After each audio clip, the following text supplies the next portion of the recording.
What's going on, man? Welcome back to the basement. I'm Ron, and not everybody can be up in here. As Funk Flex would say, this is the playoffs. So if you're watching this video, if you clicked on the video, you're still, consuming my content. That means that you're out here, fighting for a championship. You're in the playoffs. You've made it to round one of the playoffs.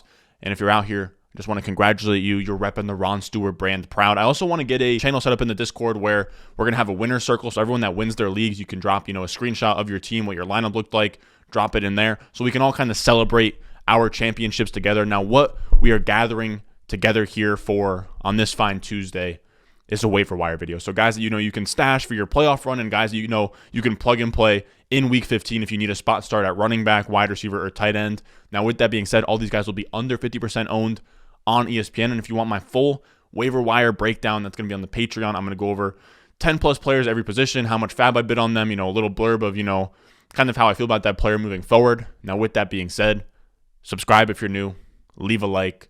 Let's go. Thirsty, trying to choose. I know I'm critical. Now, this first running back we're going to talk about that you should be adding off waivers warms my heart to talk about. We're going to talk about Rashaad Penny, and I covered him a little bit on the Top 10 Lessons Learned show. But, man, it warms my heart to see Rashaad Penny out here balling, man. I loved him as a prospect. He was a first-round pick. I said it earlier. He is in that Melvin Gordon, Travis Etienne, Najee Harris, tier of prospect where he's a first-round running back. He was a monster producer in college, rushed for over 2,000 yards in his final season on a 7.8 yards per carry. The guy was supposed to be really good. Injuries hit. Chris Carson hit. Now, it's nice to see, him kind of coming around here. He just had 16 carries, 137 yards, and 2 touchdowns. Kind of exploded this week.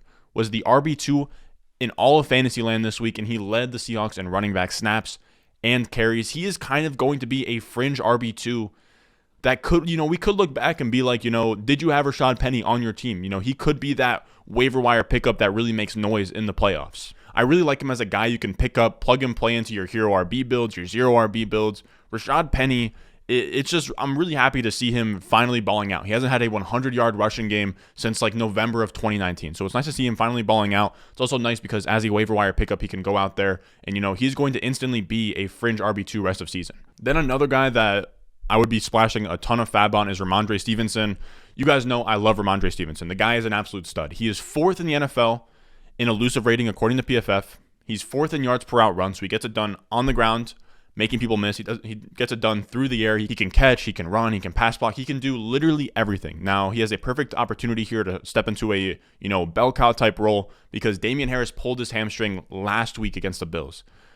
Edwin Porras, a Twitter doctor I respect a lot, has him projected for week 15 or week 16 return. So that means if he returns week 16, then we have Rhamondre Stevens season where he is going to be the bell cow. Brandon Bolden and J.J. Taylor are not going to take any touches away from him.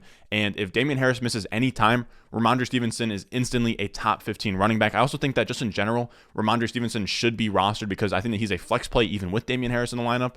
And just given the circumstance that Damian Harris goes down, Rhamondre Stevenson becomes a top 15 running back. There's not a ton of those guys out there. Boston Scott, Jordan Howard, Kenneth Gainwell. There's not one of these guys that really stick out to me. If I had to pick an order, it would be Gainwell, Jordan Howard, then Boston Scott, but it's really, really close. You essentially just want to take a stab at one of these guys. This is a team in the Eagles where Nick Sirianni passed the ball a ton in the beginning of the year. It didn't work, so then he said, screw it. We're going to go super run heavy, kind of establish the run, bring it back to the John Madden days, and it's kind of worked for him. So now they're running the ball at the highest rate. They have the highest run-to-pass ratio. They're running the ball like over 40 times per game. So when you have that environment, even the backup, or not the backup, but like the second running back, the change of pace guy is getting like 12 carries, and that's super valuable at this point in the season. And like I said, I think Gainwell is next up in that role after Miles Sanders. Now, we could also see Miles Sanders not even play this week. He got an injury. He re-injured his ankle before the bye. He should play this week, but if he doesn't, Gainwell, Howard, Scott is going to be thrusted into a running back one role. And then whoever's going to be behind them is going to also have, flex appeal as well. So like I said, with a lot of these running backs kind of being injury prone in this backfield and a ton of opportunity being present, I would just take a stab at one of them and hope for the best. Now, this is where we get a lot more fringy with these running back pickups, and this one pains me to say. I don't even really, I hate that I even have to talk about this guy. We're going to talk about Craig Reynolds, pretty much this random out of Kutztown College. I did somewhere in Pennsylvania. I didn't even expect, I thought it was going to be Iggy, or I thought it was going to be Jamar Jefferson. I love Jamar Jefferson coming out of school. You guys know, out of Oregon State, really good freshman year. Apparently, Craig Reynolds is the guy that the Detroit Lions have decided that they are going to go with. He had 11 carries for 83 yards, 7.5 yards per carry, which is really solid. Like, he played well. I'll give him that. He played well, but he's a guy that I've literally never heard of. He had 2 catches, 16 yards through the air. He had 11 out of 19 total carries. He looked kind of good. Again, I'm much more skeptical than I am on Craig Reynolds than I am on the previous 3 running backs that I just mentioned. But he's worth an add just as, a lead running back in an offense. Now, I think that you have a lot of fragility with Craig Reynolds. We have DeAndre Swift could be back as soon as this week.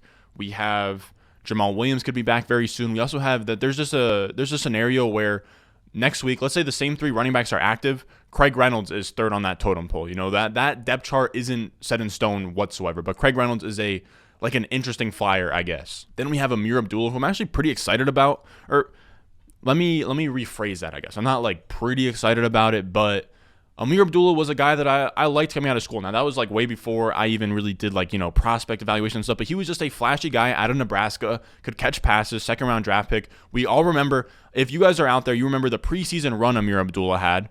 I just remember getting sucked into Ameer Abdullah every year. I thought that, okay, this was his first 2 years. He had the rookie year and the sophomore year. People kind of bought into the hype, and he was supposed to be, a good running back. And he has a lot of juice, and he played more snaps than Chuba Hubbard, so that's a really good sign. He played 59% of the snaps. Chuba Hubbard played 39% of the snaps. Now, Ameer Abdullah was out-touched by Chuba Hubbard. Chuba Hubbard had 10 of the 18 opportunities. Ameer Abdullah had 8, but Ameer Abdullah is in a better role with 4 targets. He also had a better yards per carry than Chuba Hubbard. Again, not a great stat. Every time that I mention yards per carry, I want to preface that it's not a great stat, but it's interesting to look at when the 2 players are within the same offense. And I think Ameer Abdullah, Chuba Hubbard, again, he's a rookie. He has plenty of juice as well, but Ameer Abdullah, as a pass catching back, he can kind of find a role that would be fantasy relevant, if that makes sense. Now, Abdullah has a couple of outs to, being I'm not even going to say league winner, but an RB2. And that would be Chuba Hubbard gets hurt. Because if Chuba Hubbard gets hurt, then Ameer Abdullah is wheels up top 24 running back. Or he's just, he kind of plays into a role. He plays better than Chuba Hubbard, and he can find, I think my lights are flickering. He can find, 4 to 7 targets a game and get 10 carries. And that'd be pretty solid for Ameer Abdullah. Now, those are both kind of pipe dreams, but he's kind of trending in the right direction. He was just on Bussin' with the Boys. Shout out to those guys. That podcast. He's kind of coming up in the ranks here. But yeah, I like Ameer Abdullah as a decent flyer to just have on your bench.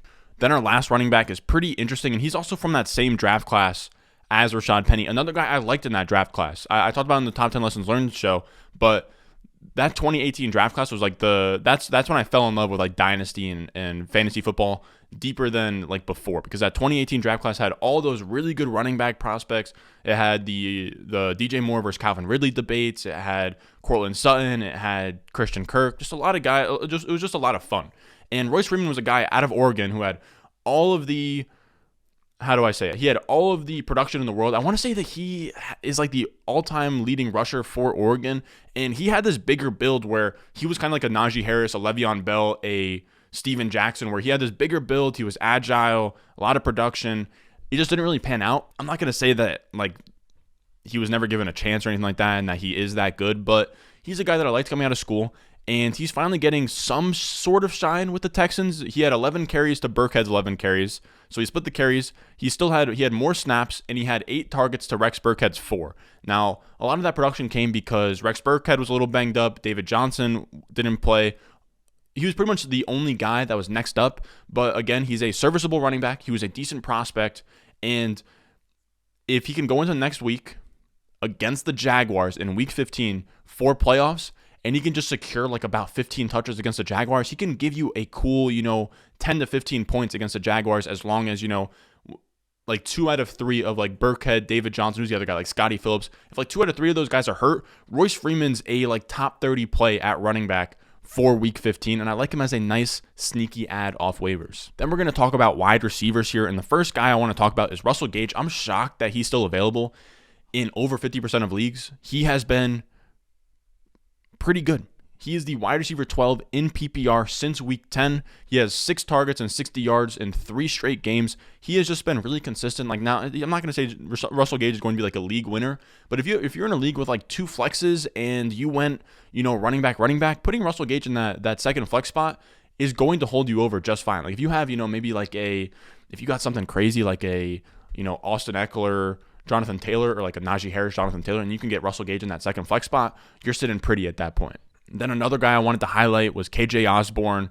And we talked about this earlier on the Top 10 Lessons Learned show, but targets are not earned, targets are earned, not given, right? So that doesn't mean, like we said, if Keenan Allen goes down, doesn't mean Mike Williams is going to step in this huge role. But what does happen is because Josh Palmer and Jalen Guyton's routes go up, they get more targets. Same thing happens with KJ Osborn. With Adam Thielen gone, KJ Osborn is going to be in 2 wide receiver sets, and those routes are going to attribute to more targets and more volume. He just saw 9 targets. He didn't convert a lot of them. He only had 3 catches for 83 yards and a touchdown. That's still a great day in fantasy. What's that? Like 3 plus 8.3, 11.3 plus 1 is like what? That was like 17 points for KJ Osborn. He had a 29% target share, which is really impressive. There was no Thielen, obviously no Thielen, but it's going to be in an offense where Justin Jefferson will take like his 30% of the targets, and then from there you're working with 70% of the targets, and KJ Osborn can float in that like 20% plus target share range and be, a fine flex that you can just plug in for playoffs. Then our last wide receiver we're going to talk about is Rashod Bateman, and he was a guy that I had on this list every single week. It looked like he was, climbing up, and then he just kind of plateaued, and I would even say like went down because Sammy Watkins came in, Devin Duvernay came in, and Devin Duvernay and Sammy Watkins both out-targeted him, both ran more snaps than him last week, and I was like, okay, I'm done with the Rashod Bateman hype train. I love him in Dynasty. For the future, Rashod Bateman's going to be a stud, but in terms of seasonal this year, I don't think it's going to happen. I don't think he could be Elijah Moore. I don't think he can be Jalen Waddle, but he comes out this week, and he has a breakout when we least expect it. He saw 20% of the targets. He had 8 targets, 7 catches, 103 yards. He had that really good contested catch downfield from Tyler Huntley. Almost scored a touchdown on it. He had 17.3 PPR points. He was the wide receiver 16 on the week. And that was in a game with, Mark Andrews went off. I think Marquise Brown saw just as many targets as him. So Rashod Bateman looks special. You pretty much hope that Lamar Jackson can come back. But I think Rashod Bateman, again, he's gonna just kind of bait us in again. Because I love Rashod Bateman, but I don't think I see him being like a, we talk about this in a couple of videos this year where you want those guys down the stretch. Like Ayuk last year, like in their rookie years, you had AJ Brown, Deebo Samuel, rookie wide receivers tend to turn up in the playoffs just because rookie wide receivers naturally, they play better as the season goes on. And then once you get locked into like weeks 15 and on, that's when they really hit their stride for you. And, they kind of average points per game of a, wide receiver 1, wide receiver 2. I think we'll see that from Jalen Waddle. Sadly, we won't see it from Elijah Moore. Maybe we could see it from Rashod Bateman. We will see about that. But then moving on to the tight ends, we got one tight end I wanted to highlight today, and that's Austin Hooper. Now, I don't love Austin Hooper, the talent. I don't love Austin Hooper in neutral circumstances, but he had Harrison Bryant hurt and he had David Njoku hurt. Both of those guys didn't play this week. He had 7 targets, 5 catches, 30 yards, and a touchdown. When you pick up a tight end off waivers, that is just about best case scenario. And if we go into this week, the Browns, if they go into this week with Harrison Bryant and David Njoku not playing again, I believe they're playing a Saturday game. They're playing the 4 o'clock game on Saturday. Maybe it's against like the Steelers or something. It's against somebody like that, but it's on Saturday. And if both of those tight ends aren't playing again, then Austin Hooper is going to be a, top 12 play on the week and give you another serviceable line that you can just kind of plug into your lineup. And that'll be huge for anybody that's trying to match, Travis Kelce's production, Waller's production, Kittle's production. You can just gain that little bit of ground with an Austin Hooper, like free square type play. That'll be huge for the playoffs. Now that's going to do it for us today, fellas. As always, if you enjoyed this video, make sure you go down below, subscribe, leave a like. And if you want access to my entire waiver wire guide that comes out every Tuesday, that'll be down below in the Patreon, patreon.com/Ron Stewart in the description, down below in the comments. I love you guys. I'm going to go watch the Monday night game. It is the Rams-Cardinals game is going to be really good. It's 8:45 right now, so I probably missed like the first 10 minutes of the first quarter. So I'm not going to stick around too long, guys. As always, I love you, and I'll see you in the next one. Yep. Juice, juice, juice, juice. Yup. Yup. Yup. Yup.